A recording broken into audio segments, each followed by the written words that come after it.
Pemirsa, Aliansi Masyarakat Toraja berunjuk rasa menolak pembangunan industri tambang di Tanah Toraja dan Toraja Utara di depan kantor Gubernur Sulawesi Selatan.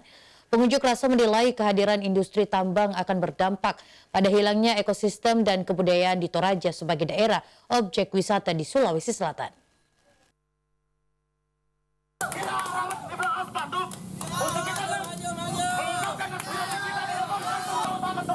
Aliansi Masyarakat Toraja dan Forum Mahasiswa Toraja berunjuk rasa di depan kantor Gubernur Sulawesi Selatan pada Jumat siang.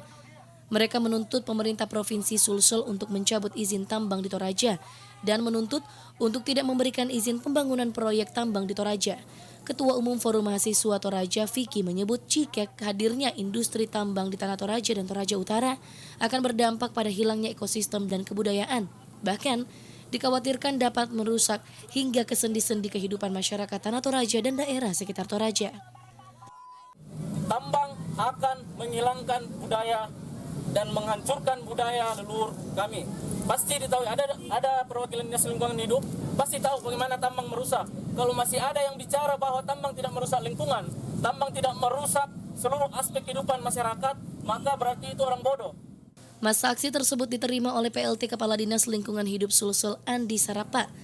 Disampaikan kepada masa aksi jika Pemprov Sulsel belum dapat memproses perizinan tambang karena dokumen-dokumen yang diajukan terkait pembangunan industri tambang di Toraja belum memenuhi persyaratan. Nur Fitri, Selebes TV. Sangkawori Kabupaten Tanah Utara